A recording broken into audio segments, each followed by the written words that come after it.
It was 2:37 p.m. on a Thursday when I blocked all 17 members of my family. My hands were shaking so hard I could barely hold my phone.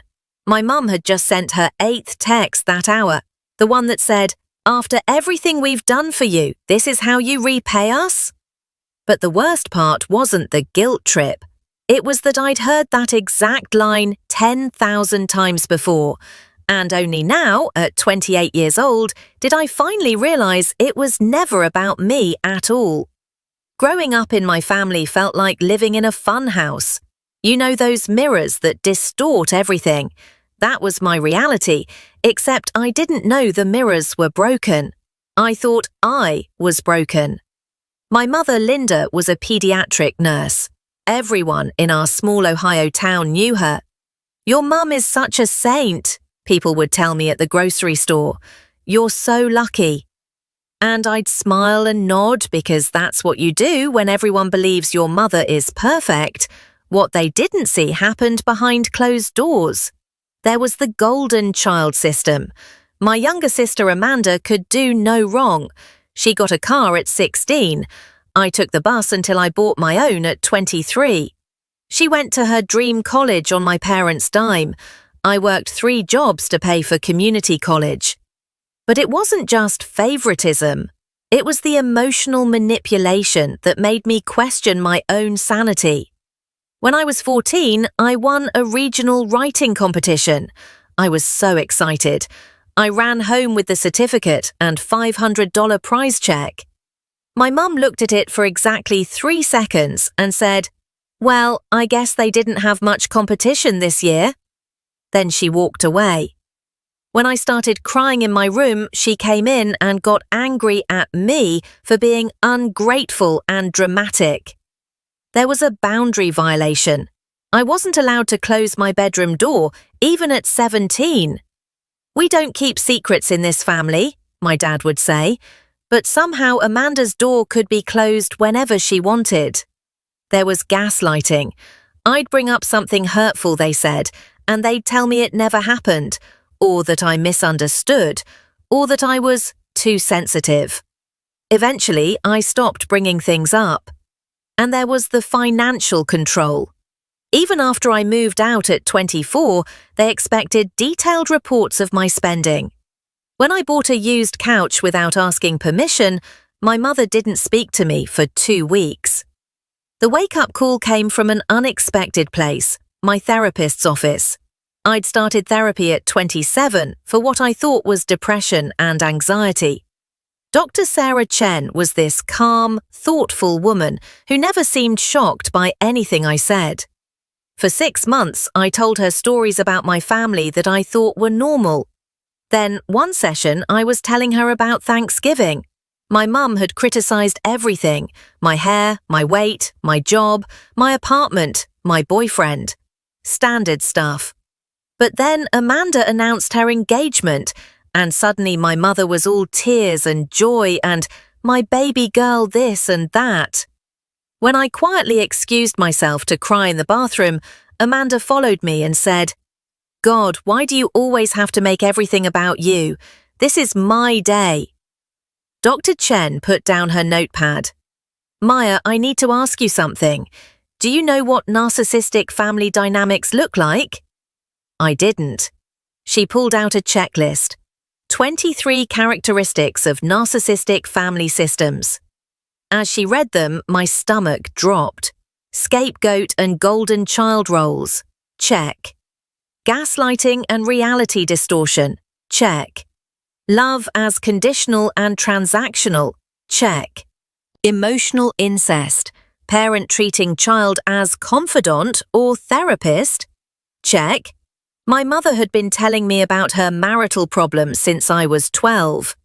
Flying monkeys. Family members who enforce the narcissist's will. Check. My aunt, my grandmother, even my dad. Punishment through silent treatment. Check. By number 15, I was crying so hard I couldn't breathe. "This isn't normal," Dr. Chen said gently, "and it's not your fault." That was the moment the funhouse mirrors shattered and I saw clearly for the first time. I started reading everything I could. Subreddits like r/raised by narcissists, books like Adult Children of Emotionally Immature Parents, YouTube channels about family scapegoats. And with every article, every video, every story, I saw my own life reflected back at me. Other people had mothers who said, "After everything I've done for you." Other people had siblings who could do no wrong. Other people felt crazy, guilty, never good enough. I wasn't alone, and I wasn't broken. For the first time in my life, I gave myself permission to be angry. My boyfriend James noticed the change immediately. "You seem lighter," he said one evening. We were making dinner in my tiny apartment kitchen, and I just told him I wasn't going to my parents' house for Easter. "I feel lighter," I admitted. "I feel like I can finally breathe." "So what are you going to do?" That was the question, wasn't it? Dr. Chen had introduced me to the concept of boundaries, real boundaries. Not the "I'd prefer if you didn't" kind, the "this is not acceptable and there will be consequences" kind. I decided to try. I wrote an email. It took me 4 hours and 17 drafts. The final version was clear and calm. "Mom, Dad, Amanda, I love you, but I need to establish some boundaries for my own mental health. Going forward, 1. I need you to stop commenting on my appearance, weight, or personal choices. 2. I need you to stop expecting detailed reports of my finances. 3. I need you to stop comparing me to Amanda. 4.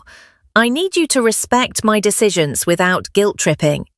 If these boundaries aren't respected, I'll need to take space from family interactions. I hope we can have a healthier relationship moving forward. Maya." I hit send at 11:04 p.m. on a Sunday night. My phone rang at 11:06 p.m. 17 missed calls, 23 text messages. By morning, my voicemail was full. The messages ranged from angry to wounded to manipulative. "How dare you speak to your mother this way? After everything we sacrificed for you. Your sister is so hurt, she's crying. You're being brainwashed by that therapist. Fine, if you want space, we'll give you space. Don't come crying to us when you need something." My aunt texted, "Your mother is devastated. How could you be so cruel?" My grandmother called. "Families don't treat each other like this. You apologize right now." Even my dad, who rarely got involved, sent a text. "You're tearing this family apart." Not one of them addressed the actual boundaries I'd requested. Not one of them said, "Let's talk about this." Not one of them asked, "Are you okay?" I held firm. I didn't respond to the messages. I didn't pick up the calls. Dr. Chen had warned me about extinction bursts, the phenomenon where bad behavior gets worse before it gets better when you set boundaries. She was right. Amanda showed up at my apartment 3 days later. I made the mistake of opening the door. "What the hell is wrong with you?" she demanded, pushing past me into my living room. "Mum is literally sick over this. She's not sleeping, she's not eating, and it's your fault." "I just asked for basic respect," I said quietly. "Basic respect? You sent a list of demands, like you're some kind of victim. You've always been so dramatic, Maya. You know what your problem is? You can't stand that I'm happy. You can't stand that Mum and I are close. You're just jealous. That's not... And now you're what? Cutting us off? Over nothing? Do you know how embarrassing this is? Do you know what people are saying? I'm not cutting anyone off. I just need... You need to grow up is what you need." Amanda's voice went cold. "You know what? Fine. If you want to be alone so badly, be alone. But don't come crawling back when you realize what you've lost." She left, slamming the door so hard a picture frame fell off my wall. I sat on my couch and stared at that fallen picture. A family photo from 3 Christmases ago, everyone smiling, and something inside me just snapped. I picked up my phone and started scrolling through messages, years of them, and I started to see patterns I'd never noticed before. After my college graduation, well, you finally made it, took long enough. After I got my first real job, that salary seems low for someone your age. After I got promoted, Amanda's already managing a team of 15. After I moved into a nicer apartment, must be nice to waste money on fancy rent instead of helping your family. Every achievement is minimized. Every milestone was poisoned. Every moment of joy turned into an opportunity to make me feel small. And the times I'd needed them? When I had surgery and asked if someone could drive me home, too busy. When my cat died and I was heartbroken, it's just a cat. When I lost my job during the pandemic and was terrified, should have saved more money. But when Amanda needed her bridal shower planned, I was expected to drop everything. When my parents needed help moving, I was expected to take time off work. When my grandmother needed someone to visit her in the nursing home, suddenly I was the only family member available. I looked at James, who'd been sitting quietly through my revelation. I don't think boundaries are going to work, I said. I don't think anything is going to work, because they don't see me as a person. They see me as a role I'm supposed to play. He nodded slowly. So, what do you want to do? I took a deep breath. I think I need to go no contact. Going no contact isn't a decision you make once. It's a decision you make 1,000 times. You make it when you're blocking phone numbers at 2 a.m., hands shaking. You make it when a flying monkey texts you, "How can you do this to your mother?" You make it when the holidays come and everyone else is posting family photos. You make it when you're at the grocery store and you see someone who looks like your sister and your heart stops. You make it when your mother creates a fake Facebook profile to get around your blocks. You make it when your father shows up at your workplace, yes, my workplace, to talk sense into me. That was day 18 of no contact. I was in a meeting when the receptionist called. "There's a Richard Hayes here to see you." My dad, at my job. I excused myself, my heart pounding. He was in the lobby, looking smaller than I remembered, older. "Dad, you can't be here," I said, keeping my voice low. "Maya, please. Your mother is falling apart. The family is falling apart. You have to come home and fix this." "Fix this? I'm not the one who broke it." "You're being unreasonable. All she wants is a relationship with her daughter." "No, she wants a daughter who doesn't have boundaries, who doesn't push back, who accepts being treated like crap. That's not a relationship, Dad. That's servitude." His face hardened. "After everything we've given you—" "Stop!" My voice came out sharper than I intended. "Do you hear yourself? After everything we've given you. That phrase right there? That's the problem. Parents aren't supposed to give to children to create debt. They're supposed to give because that's what you do when you love someone unconditionally. But your love has always had conditions, and I'm done trying to meet them." "You're going to regret this," he said quietly. Not a threat, a promise.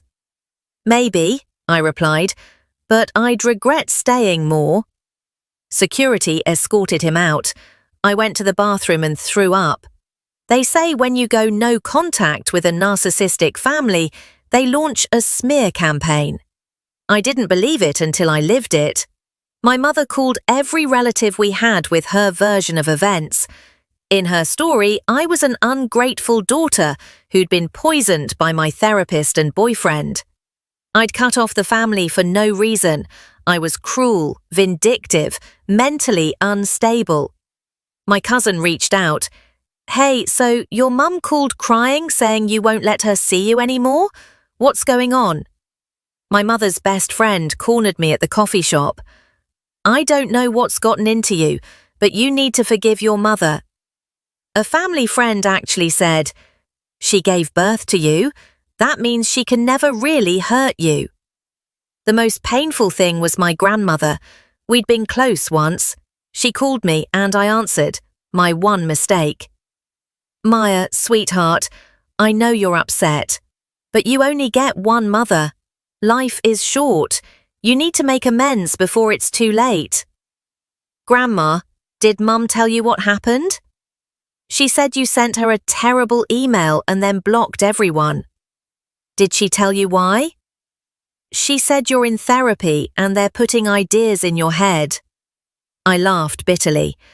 Grandma, did she tell you about the 28 years before the email? Did she tell you how she's treated me compared to Amanda? Did she tell you about any of that? Silence. That's what I thought. I hung up. And then I blocked her number too. Each block felt like a small death. But I also like survival. Month 3 of no contact, I started to notice changes. The knot in my stomach when I checked my phone, gone. The anxiety spirals about whether I'd said something wrong, fading. The constant mental loop of, am I being too sensitive? Replaced with, my feelings are valid. I found a support group for estranged adult children, 12 people sitting in a church basement talking about the families they'd left behind. When it was my turn to speak, I cried through the whole thing. A woman named Patricia, probably in her 60s, squeezed my hand. It gets easier, she said. I've been no contact with my parents for 15 years. Best decision I ever made. Do you ever regret it? I asked. She smiled sadly. I regret that I needed to do it, but I don't regret doing it. That became my mantra. I started doing things I'd never done before, small things that my family would have criticized. I dyed my hair purple. My mother would have lost her mind. I got a tattoo, a small lotus flower on my wrist, a symbol of rising from mud into beauty. I ate dessert without commenting on calories. I bought expensive candles without guilt. I said no to things I didn't want to do without explaining myself. I existed without performance, without apology, without fear. James proposed on month 6. We were hiking, something I loved but my family had always thought was pointless. He got down on one knee at the summit and I said yes before he even finished asking. Later, as we drove home, I realized my family wouldn't be at my wedding. My mother wouldn't help me pick a dress. My father wouldn't walk me down the aisle. Amanda wouldn't be my maid of honor, and I felt relieved. The wedding invitation was my final boundary test. I didn't send them invitations.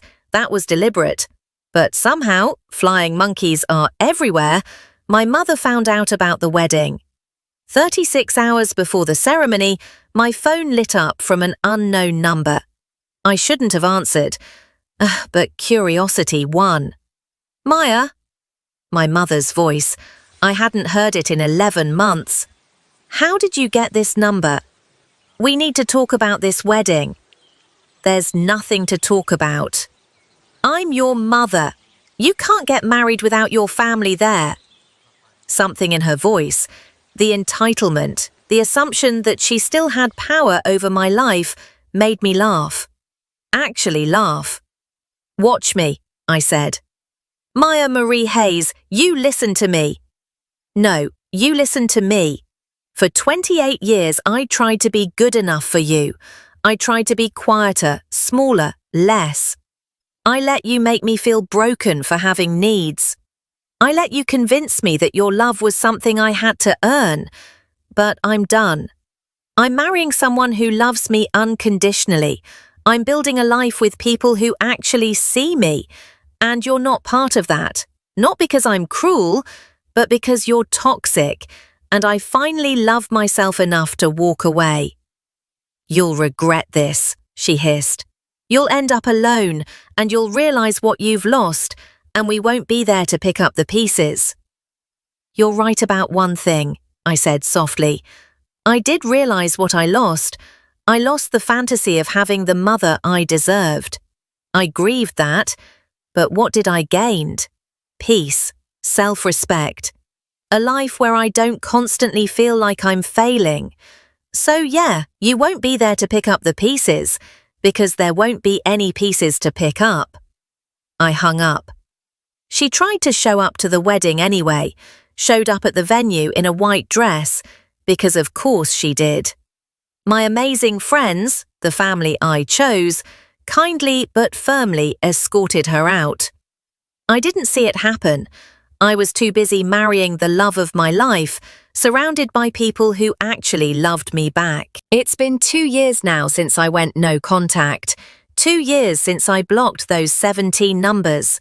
People ask if I've reconciled with my family. The answer is no. They ask if I miss them. The answer is complicated. I miss the family I wish I'd had. I miss the mother who would have been excited about my achievements instead of diminishing them. I miss the sister who would have been my best friend instead of my rival. I miss the father who would have protected me instead of enabling my mother. But the family I actually had? No, I don't miss walking on eggshells. I don't miss being the scapegoat. I don't miss questioning my reality. Some people think I'm too harsh.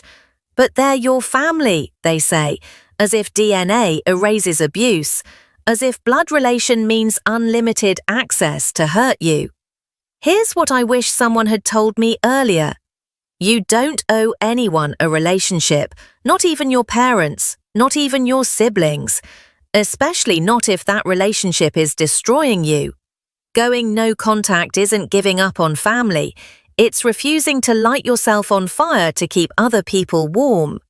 Last month, Dr. Chen asked me, if you could go back and tell your 14-year-old self one thing, what would it be?